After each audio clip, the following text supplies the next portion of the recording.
Hello aspirants, welcome to Veranda Race. I Rahul Rathod going to discuss with you on the third session of today's grammar topic.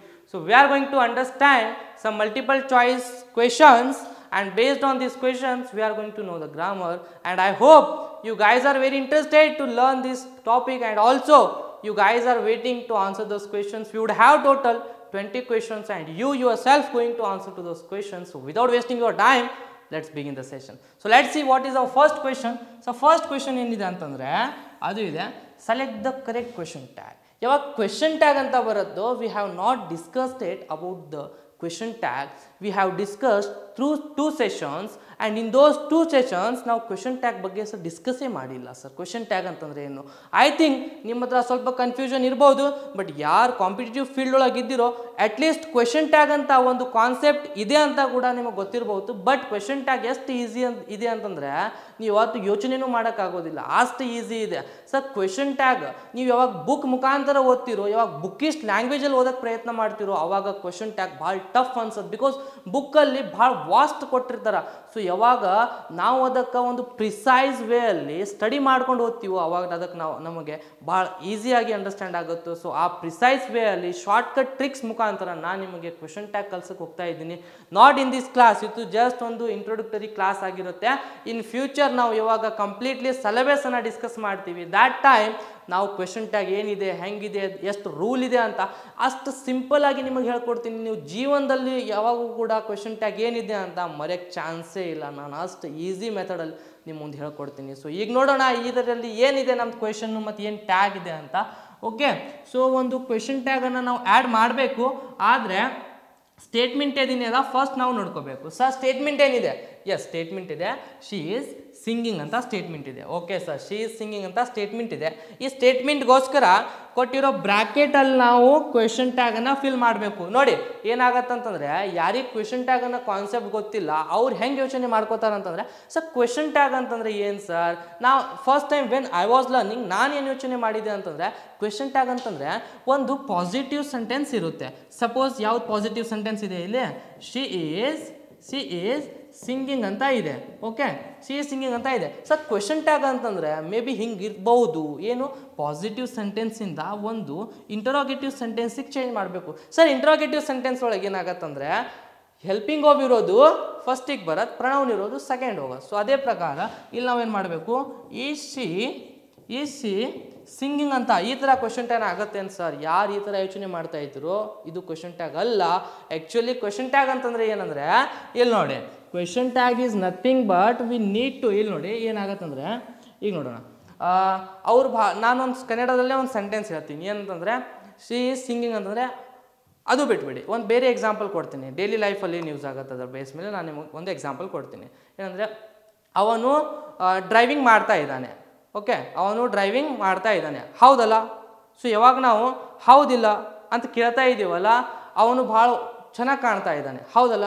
ಅಂದರೆ ಯಾವಾಗ ನಾವು end of the question ಒಂಥರ confirmation ಅಂದರೆ agreement, ನಾವು ಅಗ್ರಿಮೆಂಟ್ಗೋಸ್ಕರ ಕೇಳ್ತೀವಿ, ಇದು confirm ಇದೆಯಲ್ಲ, ಹೌದಲ್ಲ? ಸೊ ಇದ್ರಿಗೋಸ್ಕರ ನಾವು ಏನು ಯೂಸ್ ಮಾಡ್ತೀವಿ? ಕ್ವೆಶನ್ ಟ್ಯಾಗ್ ಅಂತ ಯೂಸ್ ಮಾಡ್ತೀವಿ. ಸೊ ಅದೇ ಪ್ರಕಾರ ಈ ಬ್ರ್ಯಾಕೆಟಲ್ಲಿ ನಾವು ಏನು ಯೂಸ್ ಮಾಡ್ಬೇಕಂತಂದರೆ ಕ್ವೆಶನ್ ಟ್ಯಾಗನ್ನು ಆ್ಯಡ್ ಮಾಡಬೇಕು. ಸರ್ ಕ್ವೆಶನ್ ಟ್ಯಾಗಿನ ರೂಲ್ ಏನಿದೆ ಅಂತಂದರೆ, ಯಾವಾಗ ಈ ಸ್ಟೇಟ್ಮೆಂಟ್ ಪಾಸಿಟಿವ್ ಇರುತ್ತೋ, ಕೇಳ್ಕೊಳ್ಳಿ ಕರೆಕ್ಟಾಗಿ, ಯಾವಾಗ ಸ್ಟೇಟ್ಮೆಂಟ್ ಪಾಸಿಟಿವ್ ಇರುತ್ತೋ ಕ್ವೆಶನ್ ಟ್ಯಾಗ್ ಏನಾಗಿರ್ಬೇಕಂತಂದರೆ ಅದು ನೆಗೆಟಿವ್ ಆಗಿರಬೇಕು. ರಿಮೆಂಬರ್, ಯಾವಾಗ ಸ್ಟೇಟ್ಮೆಂಟ್ ಪಾಸಿಟಿವ್ ಇರುತ್ತೋ ಕ್ವೆಶನ್ ಟ್ಯಾಗ್ ಏನಾಗಿರಬೇಕು? ನೆಗೆಟಿವ್ ಆಗಿರಬೇಕು.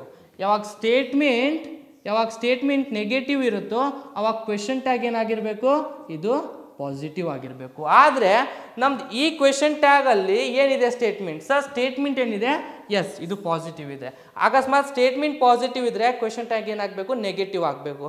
ಅಂದರೆ ಸರ್ ಇಲ್ಲಿ ನೆಗೆಟಿವ್ ಆಪ್ಷನ್ ಏನು ಕೂಡ ನೆಗೆಟಿವ್ ಇದೆ, ಆಪ್ಷನ್ ಸಿನೂ ಕೂಡ ನೆಗೆಟಿವ್ ಇದೆ, ಮತ್ತು ಆಪ್ಷನ್ ಡಿನೂ ಕೂಡ ನೆಗೆಟಿವ್ ಇದೆ. ಅಂದರೆ ಯಾವ್ದು ಕರೆಕ್ಟ್ ಆಗ್ಬೋದು ಸರ್? ಏನಂತಂದರೆ ಯಾವುದು ಹೆಲ್ಪಿಂಗ್ ವರ್ಬನ್ನು ನಾವು ಯೂಸ್ ಮಾಡೀವಿ ಅದೇ ಸೇಮ್ ಹೆಲ್ಪಿಂಗ್ ವರ್ಬ್ ನಾವು ಎಲ್ಲಿ ಯೂಸ್ ಮಾಡಬೇಕು? ಕ್ವೆಶನ್ ಟ್ಯಾಗಲ್ಲಿ ಯೂಸ್ ಮಾಡಬೇಕು. ಮತ್ತು ಯಾವ್ದು ಪ್ರಣವನನ್ನು ನಾವು ಯೂಸ್ ಮಾಡ್ಕೊಂಡಿದ್ದೀವಿ ಸೇಮ್ ಪ್ರಣವನನ್ನು ನಾವು ಎಲ್ಲಿ ಯೂಸ್ ಮಾಡಬೇಕು? ಕ್ವೆಶನ್ ಟ್ಯಾಗಲ್ಲಿ ಯೂಸ್ ಮಾಡಬೇಕು.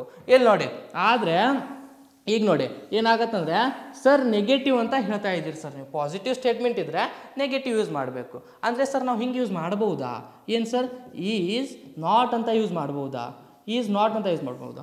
ನೋ, ಈಸ್ ನಾಟ್ ಅಂತ ಯೂಸ್ ಮಾಡೋಕ್ಕೆ ಚಾನ್ಸ್ ಇಲ್ಲ ಸರ್. ಯಾಕೆ ಚಾನ್ಸ್ ಇಲ್ಲ ಅಂತಂದರೆ ಆ್ಯಕ್ಚುಲಿ ಕಾಂಟ್ರಾಕ್ಷನ್ ಫಾರ್ಮನ್ನು ನಾವು ಯೂಸ್ ಮಾಡಬೇಕು. ಯಾವಾಗಾದರೂ ಕೂಡ ನಾವು ಕ್ವೆಶನ್ ಟ್ಯಾಗಲ್ಲಿ ಯೂಸ್ ಮಾಡ್ತೀವಿ ನೆಗೆಟಿವ್ ಫಾರ್ಮ್ ಅಂತಂದರೆ ಅದಕ್ಕೆ ನಾವು ಕಾಂಟ್ರಾಕ್ಷನ್ ಫಾರ್ಮಲ್ಲಿ ಯೂಸ್ ಮಾಡಬೇಕು ಅಂದರೆ ಶಾರ್ಟ್ಕಟಲ್ಲಿ ಯೂಸ್ ಮಾಡಬೇಕು. ಶಾರ್ಟ್ಕಟ್ ಏನಾಗತ್ತೆ ಸರ್, ಇಸಂಟ್ ಅಂತ ಆಗತ್ತೆ. ಶಾರ್ಟ್ಕಟ್ ಏನಾಗತ್ತೆ ಸರ್, ಏನಾಗುತ್ತೆ ಎಸ್, ಇದು ಏನಾಗುತ್ತೆ ಅಂದರೆ ಇಸಂಟ್ ಅಂತ ಆಗತ್ತೆ. ಸೊ ಇಲ್ಲಿ ನಾವು ಏನಂತ option A is the right answer for the first question, ಅದು ಕ್ವೆಶನ್ ಟ್ಯಾಗ್ಗೋಸ್ಕರ. I hope you guys must have understood, ಅನ್ಕೋತೀನಿ ಅರ್ಥ ಆಗಿದೆ ಅಂತ. ಇನ್ ಫ್ಯೂಚರ್ ಕ್ಲಾಸಸ್ಸಲ್ಲಿ ಕಾನ್ಸೆಪ್ಟ್ ಏನಿದೆ ಅಂತ ಬ್ರೀಫ್ ಆಗಿ ನಾವು ಡಿಸ್ಕಸ್ ಮಾಡೋಣ. So let's move forward to the next question. ನೋಡೋಣ ನೆಕ್ಸ್ಟ್ ಕ್ವೆಶನ್ ಏನಿದೆ ಅಂತ. Okay, I am sorry.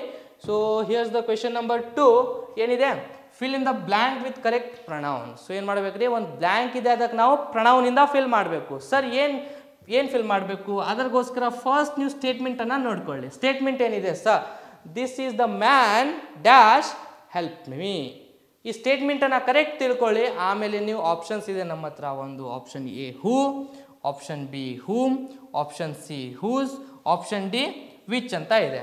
Which option can be best suitable to fill in this blank, please go for it.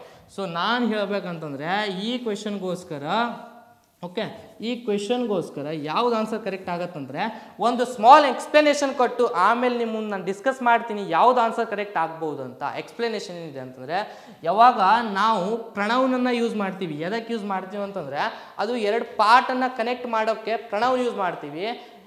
But ಯಾವ ಪ್ರಣೌನ್ ಯಾವಾಗ use ಮಾಡ್ತೀವಿ ಅಂತಂದರೆ, first ನಮಗೆ ಪ್ರಣೌನ್ ಎದರಿಗೋಸ್ಕರ, ಯಾವ ಶಬ್ದದಗೋಸ್ಕರ ನಾವು ಯೂಸ್ ಮಾಡ್ತಾ ಇದ್ದೀವಿ ಅಂತ ನಮಗೆ ಗೊತ್ತಿರಬೇಕು. ಈಗ ನೋಡಿ, ಅಕಸ್ಮಾತ್ ನಾವು ಈಗ ಪ್ರಣೌನ್ ಎದರಿಗೋಸ್ಕರ, ಯಾವ ಶಬ್ದದಗೋಸ್ಕರ ಪ್ರಣೌನ್ ಯೂಸ್ ಮಾಡ್ಬೇಕ್ರಿ? ಇಲ್ಲಿ ನಾವು ಪ್ರಣೌನ್ ಯೂಸ್ ಮಾಡೋದು ಮ್ಯಾನ್ಗೋಸ್ಕರ. ಸರ್ ಮ್ಯಾನ್ ಏನಿದೆ ಸರ್, ಒಂದು ಮ್ಯಾನ್ ಒಂದು ಪರ್ಸನ್ ಇದೆ ಸರ್, ಪರ್ಸನ್. ಸೊ ಯಾವಾಗ ನಾವು ಪರ್ಸನ್ಗೋಸ್ಕರ ಪ್ರಣೌನ್ ಯೂಸ್ ಮಾಡಬೇಕು ಅಂಥ ಸಮಯದಲ್ಲಿ ನಾವು ಏನು ಯೂಸ್ ಮಾಡ್ತೀವಿ, ಹೂ ಅಂತ ಯೂಸ್ ಮಾಡ್ತೀವಿ. ಸಪೋಸ್ ಈ ಮ್ಯಾನ್ ಪ್ಲೇಸಿಗೆ ದಿಸ್ ಈಸ್ ದ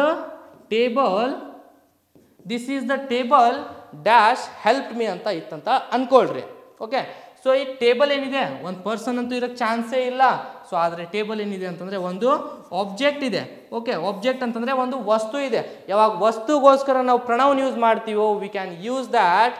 ನಾವು ಏನು ಯೂಸ್ ಮಾಡ್ಬೋದು ಇಲ್ಲಿ, ವಸ್ತುಗೋಸ್ಕರ ದ್ಯಾಟ್ ಅಂತ ಯೂಸ್ ಮಾಡ್ಬೋದು. ಇಲ್ಲಂತಂದರೆ ನಾವೇನು ಯೂಸ್ ಮಾಡ್ಬೋದು, ವಿಚ್ ಅಂತ ಯೂಸ್ ಮಾಡ್ಬೋದು. ಬಟ್ ಯಾವಾಗ ನಾವು ಪರ್ಸನ್ಗೋಸ್ಕರ ಯೂಸ್ ಮಾಡ್ತೀವಿ, ನಾವು ಪ್ರಣೌನನ್ನು ಹೂ ಅಂತ ಯೂಸ್ ಮಾಡಬೇಕು. ಇವಾಗ ನಮ್ದು ಆನ್ಸರ್ ಯಾವ್ದು ರೈಟ್ ಆಗತ್ತಂತಂದರೆ who is the right answer. Let's move forward to the next question.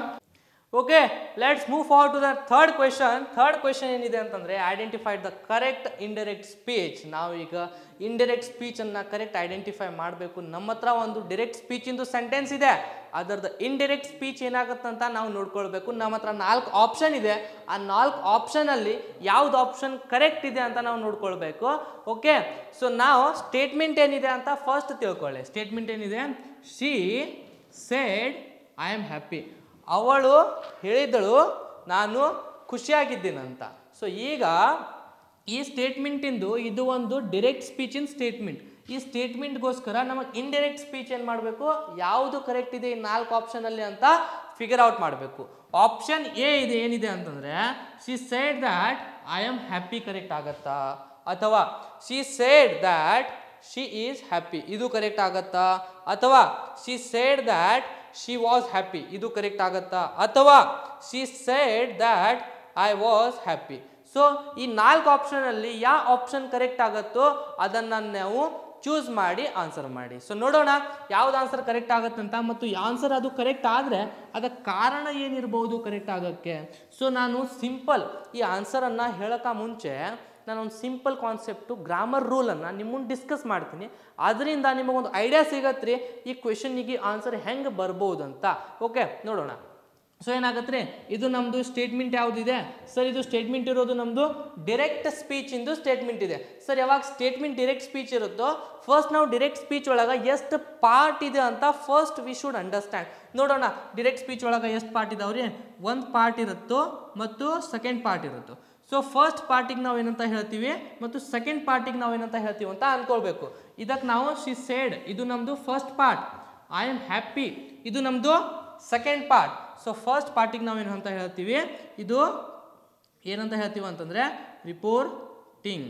ಇದಕ್ಕೆ ನಾವೇನಂತ ಹೇಳ್ತೀವಿ, ರಿಪೋರ್ಟಿಂಗ್ ಸ್ಪೀಚ್ ಅಂತ ಹೇಳ್ತೀವಿ.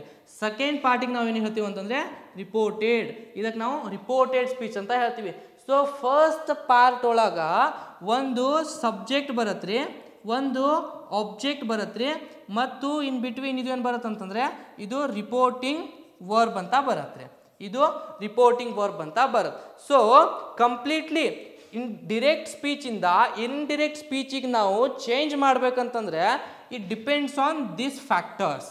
ಇದು ನಮಗೆ ಯಾವಾಗ ಗೊತ್ತಿರುತ್ತೋ ಅವಾಗ ಅಷ್ಟೇ ನಾವು ಡೈರೆಕ್ಟ್ ಸ್ಪೀಚಿಂದ ಇಂಡೈರೆಕ್ಟ್ ಸ್ಪೀಚಿಗೆ ಚೇಂಜ್ ಮಾಡ್ಬೋದು. Because changing from direct speech to indirect speech completely depends on the reporting speech.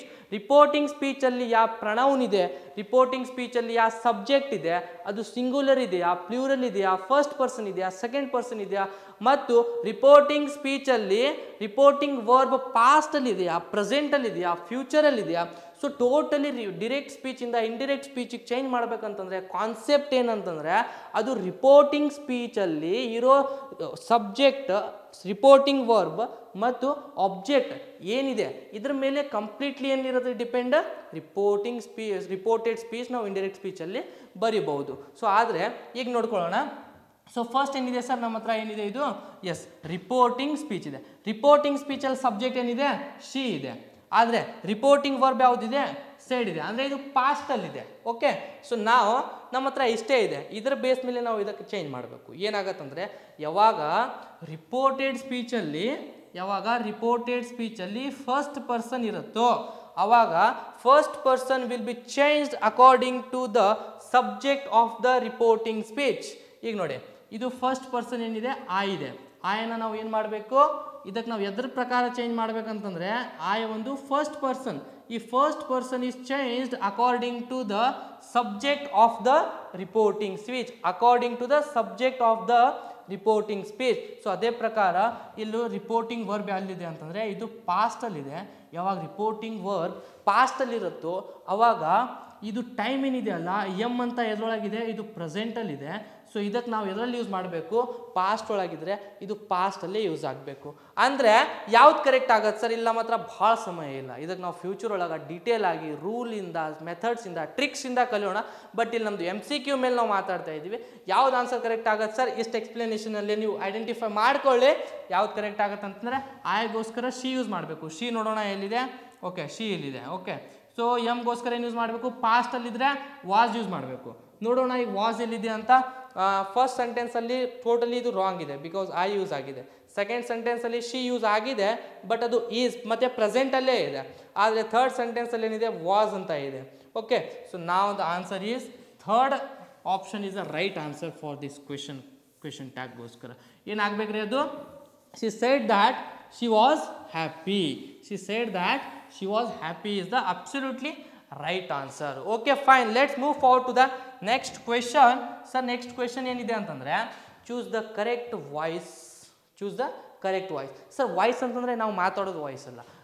ಗ್ರಾಮರಲ್ಲಿ ಒಂದು ಆಕ್ಟಿವ್ ವಾಯ್ಸ್ ಅಂತ ಬರುತ್ತೆ, ಇನ್ನೊಂದು ಪ್ಯಾಸಿವ್ ವಾಯ್ಸ್ ಅಂತ ಬರುತ್ತೆ. ಸೊ ನಾವು ಇಲ್ಲಿ ನಮ್ಮ ಹತ್ರ ಒಂದು ಸ್ಟೇಟ್ಮೆಂಟ್ ಇದೆ, ಆ ಸ್ಟೇಟ್ಮೆಂಟಿಗೆ ನಾವು ಪ್ಯಾಸಿವ್ ವಾಯ್ಸನ್ನ ಹುಡುಕಬೇಕು. ಪ್ಯಾಸಿವ್ ವಾಯ್ಸ್, ಆಕ್ಟಿವ್ ವಾಯ್ಸ್ ಅಂತಂದರೆ ಎರಡೂ ಸೇಮ್ ಮೀನಿಂಗ್ ಇರತ್ತೆ, but the way V spell out words ಅಷ್ಟೇ ಚೇಂಜ್ ಇರತ್ತೆ. ಸಪೋಸ್ ಒಂದು ಎಕ್ಸಾಂಪಲ್ ಕೊಡ್ತೀನಿ. ನಾನೇನಂತಂದರೆ ನಾನು ರಿಕಾರ್ಡಿಂಗ್ ಮಾಡ್ತಾ ಇದ್ದೀನಿ. ರಿಕಾರ್ಡಿಂಗ್ ನನ್ನ ಮುಖಾಂತರ ಮಾಡಲಾಗ್ತಾ ಇದೆ. ಸೆಕೆಂಡ್ ಎಕ್ಸಾಂಪಲ್ ಕೊಡ್ತೀನಿ. ನಾನು ಟೀಚಿಂಗ್ ಮಾಡ್ತಾ ಇದ್ದೀನಿ. ಟೀಚಿಂಗ್ ನನ್ನಿಂದ ಮಾಡಲಾಗ್ತಾ ಇದೆ ಅಂದರೆ ಮೀನಿಂಗ್ ಇರೋದು ಸೇಮ್, ಬಟ್ ಏನು ಅಷ್ಟೇ ಚೇಂಜ್ ಆಗತ್ತೆ, ಶಬ್ದ ಅಷ್ಟೇ ಚೇಂಜ್ ಆಗುತ್ತೆ. The way we deliver our speech changes, otherwise nothing will change. Okay, so statement ಏನಿದೆ, open the door. So open the door ಅಂತ ಇದು ಒಂದು ಆಕ್ಟಿವ್ ವಾಯ್ಸ್, ಇದು ಒಂದು ಆಕ್ಟಿವ್ ವಾಯ್ಸ್ ಸ್ಟೇಟ್ಮೆಂಟ್ ಇದೆ. ಇದಕ್ಕೆ ನಾವು ಎದ್ರಲ್ಲಿ ಚೇಂಜ್ ಮಾಡ್ಬೇಕಂತಂದ್ರೆ ಇದಕ್ಕೆ ನಾವು ಪ್ಯಾಸಿವ್ ವಾಯ್ಸಲ್ಲಿ ಚೇಂಜ್ ಮಾಡಬೇಕು. ಸರ್ ಆಕ್ಟಿವ್ ವಾಯ್ಸಲ್ಲಿ ಓಪನ್ ದ ಡೋರ್ ಇದೆ ಅಂದರೆ ಪ್ಯಾಸಿವ್ ವಾಯ್ಸಲ್ಲಿ ಏನು ಆಗಬಹುದು ಸರ್ ಅಂತಂದರೆ ನೋಡಿ ಏನಾಗುತ್ತೆ. Option A let the door be opened, option B the door is opened, option C the door should open, option D let the door opened. So ಯಾವ್ದು option correct ಆಗಬಹುದು? ಅದಕ್ಕೆ ಮುಂಚೆ ನನಗೇನು ಕಾನ್ಸೆಪ್ಟ್ ಇದೆ ಅಂದರೆ ಆ್ಯಕ್ಟಿವ್ ವಾಯ್ಸಿಂದ ಪ್ಯಾಸಿವ್ ವಾಯ್ಸ್ ಆಗಬೇಕಂತಂದರೆ ಕೆಲವೊಂದು rule ಇದೆ. ಒಂಚೂರು ನಿಮ್ಮನ್ನು ಡಿಸ್ಕಸ್ ಮಾಡ್ತೀನಿ, ಎಲ್ಲನೇ ಡಿಸ್ಕಸ್ ಮಾಡೋಕ್ಕಾಗೋದಿಲ್ಲ ಈ ಕ್ಲಾಸಲ್ಲಿ, ಯಾಕಂತಂದರೆ ಇದು ಒಂದು MCQ ಕ್ಲಾಸ್ ಇದೆ. ಇನ್ ಫ್ಯೂಚರ್ ನಾವು ಯಾವಾಗ ಆ್ಯಕ್ಟಿವ್ ವಾಯ್ಸ್ ಮತ್ತು ಪ್ಯಾಸಿವ್ ವಾಯ್ಸ್ ಬಗ್ಗೆ ಡಿಸ್ಕಸ್ ಮಾಡ್ತೀವಿ ಆವಾಗ ನಾನು ಎಲ್ಲನೇ ಕೂಡ ನಿಮ್ಮ ಮುಂದೆ ಹೇಳ್ಕೊಡ್ತೀನಿ. ಹೆಂಗಾಗುತ್ತೋ ಏನಾಗುತ್ತೋ, ರೂಲ್ ಏನಿದೆ, ಸ್ಟ್ರಕ್ಚರ್ ಏನಿದೆ, ಮತ್ತು ಏನೆಲ್ಲ ಫಾಲೋ ಮಾಡಬೇಕು, ಟ್ರಿಕ್ಸ್, ಟೆಕ್ನಿಕ್ಸ್, ಮೆಥಡ್ಸ್ ಎಲ್ಲನೇ ಕೂಡ ಹೇಳ್ಕೊಡ್ತೀನಿ.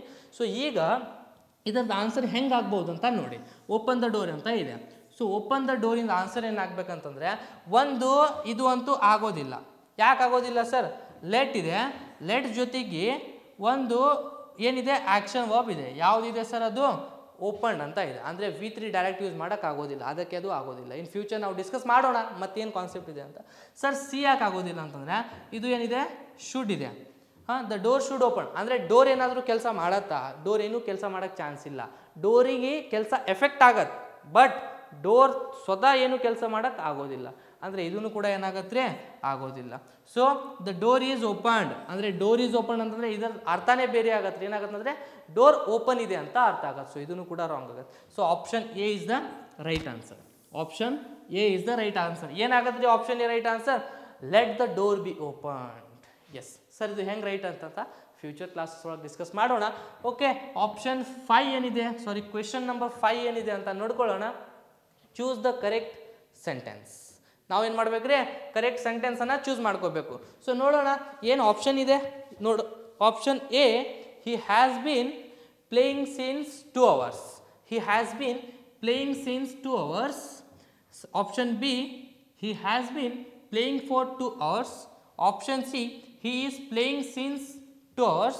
Option D he is playing for 2 hours. So ಈ 4 ಆಪ್ಷನಲ್ಲಿ ಯಾವ್ದು ಆಪ್ಷನ್ ಕರೆಕ್ಟ್ ಆಗ್ಬೋದು ಅಂತಂದರೆ ಆಪ್ಷನ್ ಇದು ಅಂತೂ ಕರೆಕ್ಟ್ ಆಗೋಕ್ಕೆ ಚಾನ್ಸ್ ಇಲ್ಲ ಅಂತ ನೀವು ಅನ್ಕೋತಾ ಇದ್ದೀರಿ. ಬಟ್ ಆದರೆ ಇದೇ ಆಪ್ಷನ್ ಕರೆಕ್ಟ್ ಅಂತ ನಾನು ಹೇಳ್ತೀನಿ ಸರ್. ಯಾಕಂತಂದರೆ ಇಲ್ಲಿ ನೋಡೋಣ, ಇಲ್ಲಿ 2 hours ಅಂತ ಇದೆ. ಇದು ಸ್ಟೇಟ್ಮೆಂಟ್ ಎದರಲ್ಲಿದೆ ರೀ? First the statement are in the all the statements are in the present perfect continuous tense. ಇವೆಲ್ಲ ಸ್ಟೇಟ್ಮೆಂಟ್ ಎದ್ರೊಳಗಿದೆ ಅಂತಂದರೆ ಪ್ರೆಸೆಂಟ್ ಪರ್ಫೆಕ್ಟ್ ಕಂಟಿನ್ಯೂಯಸ್ ಟೆನ್ಸ್ ಒಳಗಿದೆ. ಆವಾಗ ನಾವು ಪ್ರೆಸೆಂಟ್ ಪರ್ಫೆಕ್ಟ್ ಕಂಟಿನ್ಯೂಯಸ್ ಟೆನ್ಸಲ್ಲಿ ನಾವು ಒಂದು ಸೀನ್ಸನ್ನು ಯೂಸ್ ಮಾಡಬೇಕು ಅಥವಾ ನಾವು ಫಾರನ್ನು ಯೂಸ್ ಮಾಡಬೇಕು. ನಾವು ಸೀನ್ಸ್ ಯಾವಾಗ ಯೂಸ್ ಮಾಡ್ತೀವಿ ಅಂತಂದರೆ ಒಂದು ಪಾಯಿಂಟ್ ಆಫ್ ಟೈಮ್ಗೋಸ್ಕರ ಯೂಸ್ ಮಾಡ್ತೀವಿ. ಸೀನ್ಸ್ ನಾವು ಯಾವಾಗ ಯೂಸ್ ಮಾಡ್ತೀವಿ? ಪಾಯಿಂಟ್ ಆಫ್ ಟೈಮ್ಗೋಸ್ಕರ ಯೂಸ್ ಮಾಡ್ತೀವಿ. ನಾವು ಫಾರ್ ಯಾವಾಗ ಯೂಸ್ ಮಾಡ್ತೀವಿ ಅಂತಂದರೆ ನಾವು ಡ್ಯೂರೇಷನ್ ಆಫ್ ಟೈಮ್ಗೋಸ್ಕರ ನಾವು ಯೂಸ್ ಮಾಡ್ತೀವಿ. ಏನು ಯೂಸ್ ಮಾಡ್ತೀವಿ? ಎಸ್, ಡ್ಯೂರೇಷನ್ ಆಫ್ ಟೈಮ್ಗೋಸ್ಕರ ನಾವು ಫಾರ್ ಯೂಸ್ ಮಾಡ್ತೀವಿ. ಪಾಯಿಂಟ್ ಆಫ್ ಟೈಮ್ಗೋಸ್ಕರ ನಾವು ಸೀನ್ಸ್ ಯೂಸ್ ಮಾಡ್ತೀವಿ. ಆದರೆ ಇಲ್ಲಿ ಹೆಲ್ಪಿಂಗ್ ವರ್ಬ್ ನಾವು ಯೂಸ್ ಮಾಡೋದು ಒಂದು ಹ್ಯಾಸ್ ಬಿನ್ ಯೂಸ್ ಮಾಡ್ತೀವಿ ಅಥವಾ ನಾವು ಹ್ಯಾವ್ ಬಿನ್ ಅಂತ ಯೂಸ್ ಮಾಡ್ತೀವಿ. Using has been or have been depends on the subject. If the subject is plural, then we must use have been. If the subject is singular, then has been should be used. So, regarding now, this is he. So he is a singular subject. So for that we need to use has been. So has been correct ಇದೆ sir, but has been ಜೊತೆಗೆ ಏನು time ತೋರಿಸ್ಬೇಕು ನಾವು? Scenes ಅಥವಾ for ಅಂತ ತೋರಿಸ್ಬೇಕು. ಅದಕ್ಕೋಸ್ಕರ ಈಗ ನಮ್ಮ ಹತ್ರ 2 hours ಅಂತ ಇದೆ. 2 hours ನಾವು ಸೀನ್ಸ್ ಅಂತ ಯೂಸ್ ಮಾಡೋದಿಲ್ಲ. ಏನಂತ ಯೂಸ್ ಮಾಡ್ತೀವಿ? ಎಸ್, ನಾವು ಫಾರ್ ಅಂತ ಯೂಸ್ ಮಾಡ್ತೀವಿ. So that's why option B is the right answer. So option B ಏನಾಗಿರುತ್ತೆ? This is the right answer for this question. Okay, fine. So let's move forward to the next question. Question number 6 ಏನಿದೆ ಅಂತ ನೋಡ್ಕೊಳ್ಳಿ. Convert to indirect speech. Sir ಮತ್ತೆ direct ಮತ್ತು indirect ಸ್ಪೀಚಿಂದ next question ಕೇಳ್ತಾ ಇದ್ದೀರಿ sir. ಯಾಕೆ ಕೇಳ್ತಾ ಇದ್ದೀನಿ ಅಂತಂದರೆ ಆಲ್ಮೋಸ್ಟ್ SSC ಒಳಗೆ ಇದೇ ಕ್ವೆಶನ್ ಕೇಳಿರ್ತಾರೆ. ಈ ಕ್ವೆಶನ್ಸ್ SSC ಅಲ್ಲ 10th ಒಳಗೂ ಕೇಳಿರ್ತಾರೆ.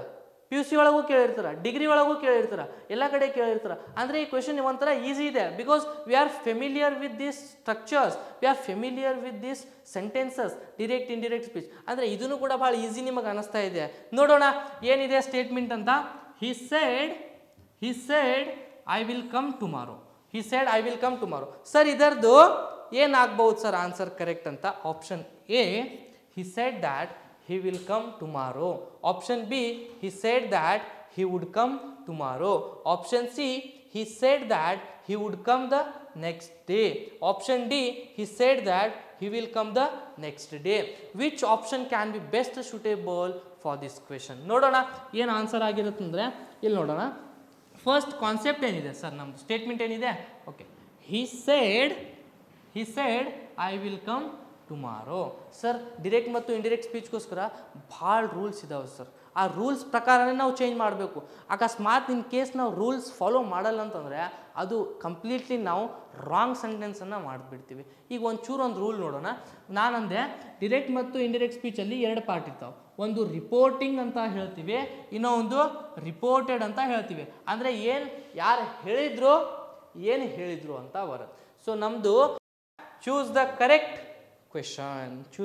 Question tag. ಸರ್ ಮತ್ತೆ ಕ್ವೆಶನ್ ಟ್ಯಾಗ್ ಬಂದು ಸರ್. ಎಸ್, ನಿಮಗೂ SSC ಒಳಗೆ, ಬ್ಯಾಂಕಿಂಗ್ ಒಳಗೆ, UPSCಗೋಸ್ಕರ, ಸ್ಟೇಟ್ ಲೆವೆಲ್ ಎಕ್ಸಾಮ್ಗೋಸ್ಕರ ಮತ್ತು ಕ್ವೆಶನ್ ಟ್ಯಾಗಿಂದ ಕ್ವೆಶನ್ 100% ಬಂದಿರುತ್ತೆ. ಸೊ ದಟ್ ಈಸ್ ವೈ ನಾನು ನಿಮ್ಮ ಮುಂದೆ ಕ್ವೆಶನ್ ಟ್ಯಾಗನ್ನು ಡಿಸ್ಕಸ್ ಮಾಡ್ತಾ ಇದ್ದೀನಿ. ಮತ್ತು ನಮ್ಮ ಹತ್ರ ಒಂದು ಸ್ಟೇಟ್ಮೆಂಟ್ ಇದೆ ಸರ್. ಸ್ಟೇಟ್ಮೆಂಟ್ ಏನಿದೆ ಅಂತಂದರೆ you don't like ice cream ಅಂತ ಇದೆ. ಅಂದರೆ ನಾನೊಂದು ಹೇಳಿದೆ, ಪಾಸಿಟಿವ್ ಸೆಂಟೆನ್ಸ್ ಇದ್ದಾಗ ನೆಗೆಟಿವ್ ಆಗಬೇಕು, ನೆಗೆಟಿವ್ ಸೆಂಟೆನ್ಸ್ ಇದ್ದಾಗ ಪಾಸಿಟಿವ್ ಆಗಬೇಕು. ಆದರೆ ಈ ಸ್ಟೇಟ್ಮೆಂಟ್ ಏನಿದೆ ಅಂತ ನೋಡ್ಕೊಳ್ಳಿ ಫಸ್ಟ್. ಈ ಸ್ಟೇಟ್ಮೆಂಟ್ ಪಾಸಿಟಿವ್ ಇದೆಯಾ ಅಥವಾ ನೆಗೆಟಿವ್ ಇದೆಯಾ? ಸೊ ಯಾವಾಗ ಸ್ಟೇಟ್ಮೆಂಟ್ ಪಾಸಿಟಿವ್ ಇರುತ್ತೋ ಕ್ವೆಶನ್ ಟ್ಯಾಗ್ ಏನಾಗಿರಬೇಕು ಸರ್? ಕ್ವೆಶನ್ ಟ್ಯಾಗ್ ನೆಗೆಟಿವ್ ಆಗಿರಬೇಕು. ಯಾವಾಗ ಸ್ಟೇಟ್ಮೆಂಟ್ ನೆಗೆಟಿವ್ ಇರುತ್ತೋ ಕ್ವೆಶನ್ ಟ್ಯಾಗ್ ಏನಾಗಿರ್ಬೇಕು ಸರ್? ಪಾಸಿಟಿವ್ ಆಗಿರಬೇಕು. ಆದರೆ ಎಲ್ಲಿ ನಮ್ಮದು ಸ್ಟೇಟ್ಮೆಂಟ್ ಇರೋದು ಒಂದು ನೆಗೆಟಿವ್ ಸ್ಟೇಟ್ಮೆಂಟ್ ಇದೆ, ಅಂದರೆ ಕ್ವೆಶನ್ ಟ್ಯಾಗ್ ಏನಾಗಿರಬೇಕು? ಪಾಸಿಟಿವ್ ಆಗಿರಬೇಕು. ಎಸ್, ಮತ್ತು ಪ್ರನೌನ್ ಏನಿದೆ ಸೇಮ್ ಪ್ರನೌನನ್ನು ನಾವು ಇದರಲ್ಲಿ ಯೂಸ್ ಮಾಡಬೇಕು, ಕ್ವೆಶನ್ ಟ್ಯಾಗಲ್ಲಿ ಯೂಸ್ ಮಾಡಬೇಕು. ಕರೆಕ್ಟ್. ಆದರೆ ನಮ್ಮ ಹತ್ರ ಆಪ್ಷನ್ ಇದೆ. ಯಾವ್ದು ಆಪ್ಷನ್ ಕರೆಕ್ಟ್ ಆಗ್ಬೋದು ಸರ್? ಆಪ್ಷನ್ ಎ ಕರೆಕ್ಟ್ ಆಗ್ಬೋದಾ ಸರ್? ಆಪ್ಷನ್ ಬಿ ಕರೆಕ್ಟ್ ಆಗ್ಬೋದಾ? Don't you sir? Option C correct ಆಗ್ಬೋದಾ ಸರ್? ಆಪ್ಷನ್ ಡಿ ಕರೆಕ್ಟ್ ಆಗ್ಬೋದಾ? So which answer can be correct for this question? ಏನಾಗ್ಬೋದು ಅಂತಂದರೆ ನಾವು ಡಿಸ್ಕಷನ್ ಮಾಡಿದ ಪ್ರಕಾರ ನಮ್ಮ ಹತ್ರ ಈಗೇನು ಬೇಕು? ಒಂದು ಪಾಸಿಟಿವ್ ಕ್ವೆಶನ್ ಟ್ಯಾಗ್ ಬೇಕು ಸರ್. ಪಾಸಿಟಿವ್ ಕ್ವೆಶನ್ ಟ್ಯಾಗ್ ಯಾವುದಿದೆ ಇದರಲ್ಲಿ? ಯು ಅಂತ ಯೂಸ್ ಮಾಡಬೇಕು. ಆ್ಯಸ್ ಇಟ್ ಈಸ್ ಪ್ರನೌನ್ ನಾವು ಕ್ವೆಶನ್ ಟ್ಯಾಗಲ್ಲಿ ಯೂಸ್ ಮಾಡಬೇಕು.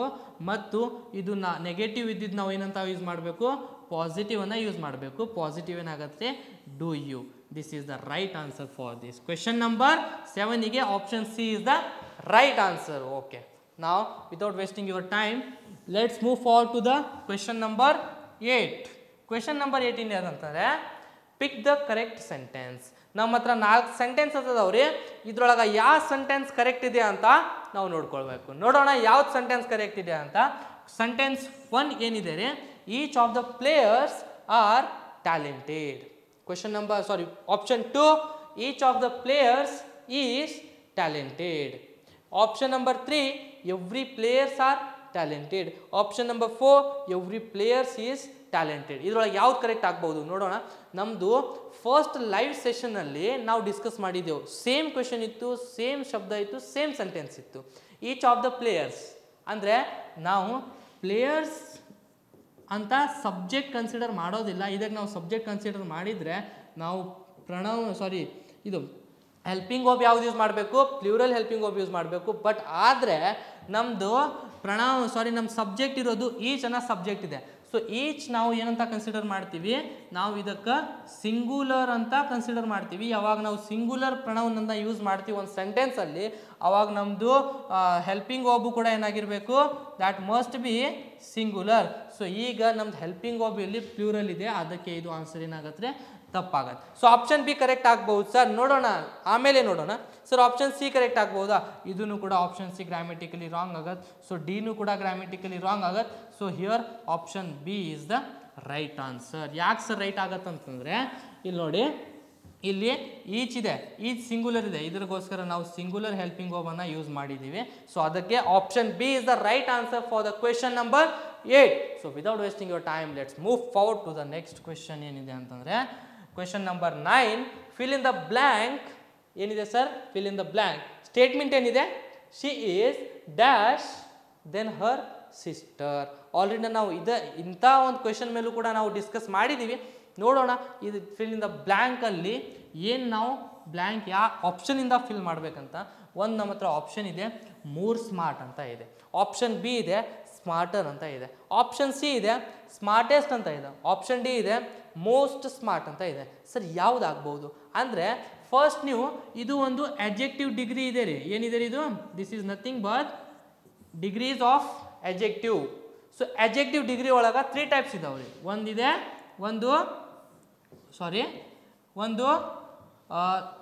ಒಂದು ಪಾಸಿಟಿವ್ ಡಿಗ್ರಿ ಇದೆ, ಇನ್ನೊಂದು ಕಂಪೇರಿಟಿವ್ ಡಿಗ್ರಿ ಇದೆ, ಇನ್ನೊಂದು third one is superlative degree ಇದೆ. ಅಂದರೆ ಈಗ ನಾವು ಏನು ಮಾಡ್ತಾ ಇದ್ದೀವಿ, ಒಬ್ಬರದ್ದು ಕ್ವಾಲಿಟಿಯನ್ನು ಮತ್ತೊಬ್ಬರಿಗೆ ನಾವು ಕಂಪೇರ್ ಮಾಡ್ತಾ ಇದ್ದೀವಿ. ಅಂದರೆ ಇಲ್ಲೇನು ಯೂಸ್ ಮಾಡಬೇಕು ನಾವು? ಕಂಪೇರಿಟಿವ್ ಡಿಗ್ರಿಯನ್ನು ಯೂಸ್ ಮಾಡಬೇಕು. Yes sir, comparative degree use ಮಾಡಬೇಕು. ಯಾವಾಗ ನಾವು ಕಂಪೇರಿಟಿವ್ ಡಿಗ್ರಿ ಯೂಸ್ ಮಾಡ್ತೀವಿ ಅವಾಗ ನಾವು ಏನು ಮಾಡ್ತೀವಿ ಅಂತಂದರೆ ಒಬ್ಬರದ್ದು ಕ್ವಾಲಿಟಿಯನ್ನು ಮತ್ತೊಬ್ಬರಿಗೆ ನಾವು ಹೋಲಿಸ್ತೀವಿ. ಸೊ ಫಾರ್ ದ್ಯಾಟ್ ಯಾವ್ದು ಆಪ್ಷನ್ ಕರೆಕ್ಟ್ ಆಗ್ಬೋದು? ಶಿ ಈಸ್ ಮೋರ್ ಸ್ಮಾರ್ಟ್ ಆಗ್ಬೋದಾ, ಶಿ ಈಸ್ ಸ್ಮಾರ್ಟರ್ ಆಗ್ಬೋದಾ, ಶಿ ಈಸ್ ಸ್ಮಾರ್ಟೆಸ್ಟ್ ಆಗ್ಬೋದಾ, ಶಿ ಈಸ್ ಮೋಸ್ಟ್ ಸ್ಮಾರ್ಟ್ ಆಗ್ಬೋದಾ? ಸೊ ಹಿಯರ್ ಆಪ್ಷನ್ ಯಾವ್ದು ಕರೆಕ್ಟ್ ಆಗುತ್ತೆ ಅಂತಂದರೆ ಇಲ್ಲಿ option B is the right answer. She is smarter than her sister. She is smarter than her sister. ಯಾಕಂತಂದರೆ smart ಒಂದು positive degree, smarter ಒಂದು comparative degree, smartest ಒಂದು superlative degree. So ಈಗ compare ನಾವು between 2 person we are comparing the quality. So ಅವಾಗ ನಾವು comparative degree use ಮಾಡಬೇಕು. Comparative ಡಿಗ್ರಿಗೋಸ್ಕರ ನಾವು ಸ್ಮಾರ್ಟರನ್ನು ಯೂಸ್ ಮಾಡ್ತೀವಿ. ಐ ಹೋಪ್ ನಿಮಗೆ ಅಂಡರ್ಸ್ಟ್ಯಾಂಡ್ ಆಗಿದೆ ಅಂತ ನಾನು ಅನ್ಕೊಳ್ತೀನಿ. Let's move forward to the next question. ಏನಿದೆ sir next question? Okay, so ನೋಡೋಣ ಕ್ವೆಶನ್ ನಂಬರ್ 10 ಏನಿದೆ ಅಂತ. Choose the correct verb. ಇದರಲ್ಲಿ ಏನು ಮಾಡ್ಬೇಕ್ರಿ ನಾವು? ಒಂದು ಕರೆಕ್ಟ್ ವರ್ಬನ್ನು ಚೂಸ್ ಮಾಡಬೇಕು. ನೋಡೋಣ ಯಾವುದು ವರ್ಬಲ್ಲಿ ಕರೆಕ್ಟ್ ಆಗತ್ತಂತ. ಸರ್ ಕ್ವೆಶನ್ ಏನಿದೆ ಫಸ್ಟ್ ನೋಡ್ಕೊಳ್ಳಿ. ಅಂದರೆ ಸ್ಟೇಟ್ಮೆಂಟ್ ಏನಿದೆ ಸರ್? ಸ್ಟೇಟ್ಮೆಂಟ್ ಏನಿದೆ? Neither she nor her friends coming to the party. ಒಂದು ಭಾಳ ಇಂಪಾರ್ಟೆಂಟ್ ಕಾನ್ಸೆಪ್ಟ್ ಇಲ್ಲಿ ನಾನು ಡಿಸ್ಕಸ್ ಮಾಡ್ತಾ ಇದ್ದೀನಿ. ಸ್ವಲ್ಪ ಕಾನ್ಸಂಟ್ರೇಟ್ ಮಾಡಿ ನೀವು ಕೇಳ್ಕೊಳ್ಳಿ. ಯಾಕಂತಂದರೆ ಇಲ್ಲೆಲ್ಲರೂ ಕೂಡ ನಾವು ಮಿಸ್ಟೇಕ್ ಮಾಡ್ತೀವಿ. ಯಾಕಂತಂದರೆ ನೀದರ್ ನಾರ್ ಜೊತೆಗೆ 2 ಸಬ್ಜೆಕ್ಟ್, ಒಂದು ಸಿಂಗುಲರ್ ಒಂದು ಪ್ಲೂರಲ್, ಅಥವಾ ಪ್ಲೂರಲ್ ಸಿಂಗುಲರ್ ಬಂದಾಗ ಯಾವ ಬೇಸ್ ಮೇಲೆ ನಾವು ಹೆಲ್ಪಿಂಗ್ ವರ್ಬನ್ನು ಯೂಸ್ ಮಾಡಬೇಕು. ಸರ್ ಯಾಕಿದು ಹೇಳ್ತಾ ಇದ್ದೀರಾ? ಇಲ್ಲಿ ನೋಡಿ, ಒಂದು ಸಿಂಪಲ್ ಎಕ್ಸ್ಪ್ಲನೇಷನ್ ನಾನು ನಿಮ್ಮ ಮುಂದೆ ಕೊಡ್ತೀನಿ. ಒಂದು ಸ್ಟೇಟ್ಮೆಂಟ್ ಇದೆ. ಒಂದು ಸ್ಟೇಟ್ಮೆಂಟಲ್ಲಿ ಒಂದಿದೆ ಸಬ್ಜೆಕ್ಟ್ ಆಗೋಣ ಏನು ಯೂಸ್ ಮಾಡಬೇಕು? ಒಂದು ಹೆಲ್ಪಿಂಗ್ ವರ್ಬ್ ಯೂಸ್ ಮಾಡಬೇಕು. ಸರಿ, ಹೆಲ್ಪಿಂಗ್ ವರ್ಬ್ ಏನು ಯೂಸ್ ಮಾಡಬೇಕಂತ ಎದ್ರ ಮೇಲೆ ಡಿಪೆಂಡ್ ಆಗಿರುತ್ತಂದರೆ ಅದು ಸಬ್ಜೆಕ್ಟ್ ಮೇಲೆ ಡಿಪೆಂಡ್ ಆಗಿರುತ್ತೆ. ಅಕಸ್ಮಾತ್ ಸಬ್ಜೆಕ್ಟ್ ಸಿಂಗುಲರ್ ಇದ್ದರೆ ಹೆಲ್ಪಿಂಗ್ ವರ್ಬ್ ನಾವು ಸಿಂಗುಲರ್ ಯೂಸ್ ಮಾಡಬೇಕು. ಅಕಸ್ಮಾತ್ ಸಬ್ಜೆಕ್ಟ್ ಪ್ಲೂರಲ್ ಇದ್ದರೆ ಹೆಲ್ಪಿಂಗ್ ವರ್ಬ್ ನಾವು ಪ್ಲೂರಲ್ ಯೂಸ್ ಮಾಡಬೇಕು. ಕರೆಕ್ಟಾ? ಸಪೋಸ್ ಇಲ್ಲಿ ರಾಮ್ ಅಂತ ಇದೆ. ಸೊ ರಾಮ್ ಏನಿದೆ? ಒಂದು ಸಿಂಗುಲರ್ ಹೆಲ್ಪಿಂಗ್ ವರ್ಬ್ ಇದೆ. ಈ ಸಿಂಗುಲರ್ ಹೆಲ್ಪಿಂಗ್ ವರ್ಬ್ಗೋಸ್ಕರ ನಾವು ಸಿಂಗುಲರ್ ಹೆಲ್ಪಿಂಗ್ ವರ್ಬನ್ನು ಯೂಸ್ ಮಾಡಬೇಕು. ಸಪೋಸ್ ರಾಮ್ ಆ್ಯಂಡ್ ಶ್ಯಾಮ್ ಅಂತ ಇದೆ. ಸೊ ರಾಮ್ ಆ್ಯಂಡ್ ಶ್ಯಾಮ್ಗೋಸ್ಕರ ನಾವೇನು ಯೂಸ್ ಮಾಡಬೇಕು? ಎಸ್, ಪ್ಲೂರಲ್ ಹೆಲ್ಪಿಂಗ್ ವರ್ಬನ್ನು ಯೂಸ್ ಮಾಡಬೇಕು. ಸೊ ಸಿಮಿಲರ್ಲಿ ಸರ್ ಇಲ್ಲಿ ನೋಡಿ, ನೀದರ್ ಶಿ ಒಂದು ಸಬ್ಜೆಕ್ಟ್ ಇದೆ, ನಾರ್ ಹರ್ ಫ್ರೆಂಡ್ಸ್ ಸಬ್ಜೆಕ್ಟ್ 2. ಏನ್ರಿ? Subject 1 and subject 2. ಸೊ ಈಗ ಹೆಲ್ಪಿಂಗ್ ವರ್ಬ್ ನಾವು ಯೂಸ್ ಮಾಡೋದು ಯಾವ ಬೇಸ್ ಮೇಲೆ ಯೂಸ್ ಮಾಡಬೇಕು? ಸರ್ ಇಲ್ಲಿ ಫಿಲ್ ಇನ್ ದ ಬ್ಲ್ಯಾಂಕ್ ಒಳಗೆ ಈಸ್ ಬರಬೇಕಾ, ಅಥವಾ ಆರ್ ಬರಬೇಕಾ, ಅಥವಾ ವಾಸ್ ಬರಬೇಕಾ, ಅಥವಾ ಹ್ಯಾಸ್ ಬರ್ಬೇಕು? ಸರ್ ಏನು ಬರ್ಬೇಕು ಸರ್? ಏನು ಬರ್ಬೇಕಂತಂದರೆ ಯಾವಾಗಲೂ ಕೂಡ ನೆನ್ಪಿಟ್ಕೊಳ್ರಿ, ಏನಾಗತ್ತಂದರೆ ಸೊ ಯಾವಾಗ ನೀದರ್ ನಾರ್ ಅಂತ ಯೂಸ್ ಮಾಡ್ತೀವಿ ಅದರ ಜೊತೆಗೆ ನಾವು 2 ಸಬ್ಜೆಕ್ಟನ್ನು ಯೂಸ್ ಮಾಡ್ತೀವಿ. ಸೊ ಆಲ್ವೇಸ್ ನೋಡ್ಕೊಳ್ರಿ, ನೀದರ್ ಮತ್ತು ನಾರ್ ಜೊತೆಗೆ ಇಲ್ಲಿ ಸಬ್ಜೆಕ್ಟ್ 1, ಇಲ್ಲಿ ಸಬ್ಜೆಕ್ಟ್ 1, ಇಲ್ಲಿ subject 2. Subject 1, just a minute. neither nor, subject 1 and subject 2. So ಯಾವಾಗಲೂ ಕೂಡ ನೀದರ್ ನಾರ್ ಬಿಟ್ವೀನ್ ಎರಡು ಸಬ್ಜೆಕ್ಟ್ ಬಂತಂದರೆ ನಾವು ಇಲ್ಲಿ ಹೆಲ್ಪಿಂಗ್ ವರ್ಬ್ ಯೂಸ್ ಮಾಡೋದು ಎದರ ಮುಖಾಂತರ ಎಲ್ಲಿಂದ ಯೂಸ್ ಮಾಡ್ತೀವಿ ಅಂತಂದರೆ ಸೆಕೆಂಡ್ ಸಬ್ಜೆಕ್ಟಿಂದಾನೇ ಯೂಸ್ ಮಾಡ್ತೀವಿ. ಸೆಕೆಂಡ್ ಸಬ್ಜೆಕ್ಟ್ ಏನಿರುತ್ತೋ ಅದರ ಬೇಸ್ ಮೇಲೆ ನಾವು ಹೆಲ್ಪಿಂಗ್ ವರ್ಬ್ ಯೂಸ್ ಮಾಡ್ತೀವಿ. ಈ ಸೆಂಟೆನ್ಸ್ ಒಳಗೆ ಹರ್ ಫ್ರೆಂಡ್ಸ್ ಒಂದು ಸಬ್ಜೆಕ್ಟ್ 2 ಆಗಿದೆ ಮತ್ತು ಶಿ ಒಂದು ಸಬ್ಜೆಕ್ಟ್ 1 ಆಗಿದೆ. ಸೊ ಇದರ ಪ್ರಕಾರ ನಾವು ಹೆಲ್ಪಿಂಗ್ ವರ್ಬ್ ಯೂಸ್ ಮಾಡಬೇಕು. ಇದು ಒಂದು ಪ್ಲೂರಲ್ ಇದೆ, ಅದಕ್ಕೋಸ್ಕರ ನಾವು ಏನು ಯೂಸ್ ಮಾಡಬೇಕು, plural helping verb. Option B is the right answer. ಇದು ಸಿಂಗುಲರ್ ಇದೆ, ಇದನ್ನು ಕೂಡ ಸಿಂಗುಲರ್ ಯೂಸ್ ಮಾಡ್ತೀವಿ, ಇದನ್ನು ಕೂಡ ಸಿಂಗುಲರ್ಗೋಸ್ಕರ ಯೂಸ್ ಮಾಡ್ತೀವಿ. So option B is the right answer. So question number 11 ನೋಡೋಣ ಏನಾಗತ್ತಂತ. So let's move forward to the question number 11. So ಏನಿದೆ ಸರ್ ಕ್ವೆಶನ್ ನಂಬರ್ 11 ಅಂತಂದರೆ choose the correct form of the verb. ಇಲ್ಲಿ ನಾವು ಕರೆಕ್ಟ್ ವರ್ಬ್ ಇಂದ ಏನು form ಇದೆ ಅಂತ ಚೂಸ್ ಮಾಡಬೇಕು. ಸರ್ ಸ್ಟೇಟ್ಮೆಂಟ್ ಏನಿದೆ ನೋಡೋಣ. By the time we arrived they dash dinner. Sir ಇಲ್ಲಿ ಏನು ಯೂಸ್ ಮಾಡಬೇಕು ನೋಡಿ, ಒಂದು ರೂಲ್ ಇದೆ. ಸರ್ ಏನು ರೂಲ್ ಇದೆ ಅಂತಂದರೆ ಯಾವಾಗ ಪಾಸ್ಟ್ ಒಳಗೆ ಎರಡು ಆ್ಯಕ್ಷನ್ ನೋಡಿ, ಎರಡು ಆ್ಯಕ್ಷನ್ ಪಾಸ್ಟ್ ಒಳಗೆ ಆಗ್ತಾ ಇದೆ. ಏನು ಅರೈವ್ಡ್ ಪಾಸ್ಟ್ ಒಳಗಿದೆ. ಓಕೆ, ಸೊ ನಾವು ಬರೋಕ್ಕೆ ಮುಂಚೆ ಅವ್ರು ಏನು ಮಾಡಿದರು, ಊಟ ಮುಗಿಸಿದ್ರು ಅಂತ ಈ ಸ್ಟೇಟ್ಮೆಂಟ್ ಇದೆ. ಅಂದರೆ ಸ್ಟೇಟ್ಮೆಂಟ್ ಒಂದಿದೆ, ಸ್ಟೇಟ್ಮೆಂಟ್ ಎರಡಿದೆ. ಅಂದರೆ ಇಲ್ಲಿ ಎರಡು ಕೆಲಸ ನಾವು ತೋರಿಸ್ತಾ ಇದ್ದೀವಿ. ಯಾವಾಗ ನಾವು ಎರಡು ಕೆಲಸ ತೋರಿಸ್ತೀವಿ, ಯಾವ ಕೆಲಸ ಫಸ್ಟ್ ಆಗ್ಯೋದೋ ಆ ಕೆಲಸ ನಾವು ಎದರೊಳಗೆ ತೋರಿಸ್ಬೇಕಂತಂದರೆ, ಯಾವ್ದು ಕೆಲಸ ಫಸ್ಟ್ ಆಗ್ಯೋದೋ ಅದಕ್ಕೆ ನಾವು ಎದರೊಳಗೆ ತೋರಿಸ್ಬೇಕಂತಂದರೆ ಅದು ನಾವು ಪಾಸ್ಟ್ ಪರ್ಫೆಕ್ಟಲ್ಲಿ ತೋರಿಸ್ಬೇಕು. ಯಾವ ಕೆಲಸ ಫಸ್ಟ್ ಆಗ್ಯದ ಅದಕ್ಕೆ ನಾವು ಪಾಸ್ಟ್ ಪರ್ಫೆಕ್ಟಲ್ಲಿ ತೋರಿಸ್ಬೇಕು. ಯಾವ ಕೆಲಸ ಸೆಕೆಂಡ್ ಆಗ್ಯದೋ, ಯಾವ್ದು ಕೆಲಸ ಸೆಕೆಂಡ್ ಆಗ್ಯದೋ ಅದಕ್ಕೆ ನಾವು ಎದ್ರೊಳಗೆ ತೋರಿಸ್ಬೇಕು, ಪಾಸ್ಟ್ ಸಿಂಪಲಲ್ಲಿ ತೋರಿಸ್ಬೇಕು. ಪಾಸ್ಟ್ ಸಿಂಪಲಲ್ಲಿ ತೋರಿಸ್ಬೇಕು. ಇಲ್ಲಿ ನೋಡೋಣ, ಈ ಸ್ಟೇಟ್ಮೆಂಟ್ ಏನಿದೆ, by the time we arrived they dash dinner. ಅಂದರೆ ನಾವು ಯಾವಾಗ ಬಂದೀವಿ ಅದಕ್ಕೆ ಮುಂಚೆನೇ ಅವ್ರು ಏನು ಮಾಡಿದರು, ಊಟ ಮಾಡಿದ್ರು. ಕರೆಕ್ಟಾ? ಸೊ ನಾವು ಬಂದಿದ್ದು ಫಸ್ಟ್ ಆಯಿತಾ ಅಥವಾ ಅವ್ರು ಊಟ ಮಾಡಿದ್ದು ಫಸ್ಟ್ ಆಯಿತಾ? ಫಸ್ಟ್ ಅವರು ಊಟ ಮಾಡಿದ್ರು, ಆಮೇಲೆ ನಾವು ಬಂದೀವಿ. Are you understanding? ಫಸ್ಟ್ ಅವರು ಊಟ ಮುಗಿಸಿದ್ರು, ಆಮೇಲೆ ನಾವು ಏನು ಮಾಡೀವಿ, ರೀಚ್ ಆಗೀವಿ. ಸೊ ನಾವು ರೀಚ್ ಆಗಿದ್ಮೇಲೆ ಅವ್ರು ಊಟ ಮಾಡಿಲ್ಲ, ಫಸ್ಟ್ ಅವ್ರು ಊಟ ಮಾಡಿ ಮುಗಿಸಿದ್ರು. ಅಂದರೆ ಆ ಆ್ಯಕ್ಷನ್ ಫಸ್ಟ್ ಆಯಿತು, ಆಮೇಲೆ ನಾವು ರೀಚ್ ಆಗಿವಿ. ಸೊ ಅಂದರೆ ಇಲ್ಲೇನು ಬರ್ಬೇಕಂತಂದರೆ ಇದು ಪಾಸ್ಟ್ ಸಿಂಪಲಲ್ಲಿದೆ, ಇದು ಪಾಸ್ಟ್ ಸಿಂಪಲಲ್ಲಿದೆ, ಇದು ಪಾಸ್ಟ್ ಸಿಂಪಲಲ್ಲಿದೆ. ಸೊ ಈಗ ನೆಕ್ಸ್ಟ್ ಏನಿರಬೇಕು, ನೆಕ್ಸ್ಟ್ ಏನಿರಬೇಕಂತಂದರೆ ಪಾಸ್ಟ್ ಪರ್ಫೆಕ್ಟಲ್ಲಿ ಇರಬೇಕು. ಸೊ ಪಾಸ್ಟ್ ಪರ್ಫೆಕ್ಟಲ್ಲಿ ಏನಾಗತ್ತೆ ರೀ, this is the right answer. Option A is the right answer, obviously. So this is the topic that I wanted to discuss with you. In our next video we are going to discuss about the next questions. Okay, so kindly wait for that videos. We are going to discuss about the next topic tomorrow. Live class at 11 o'clock. Kindly attend the class and don't forget to share with your friends and family members. We are going to take tomorrow one live class on the MCQ for your understanding. So at 11 o'clock, please kindly join the session. Thank you so much. Bye bye. And if you haven't subscribed our YouTube channel, kindly subscribe our YouTube channel, Verenda Race Karnataka, and don't forget to share with your friends, family members. Thank you so much. Bye bye. Take care.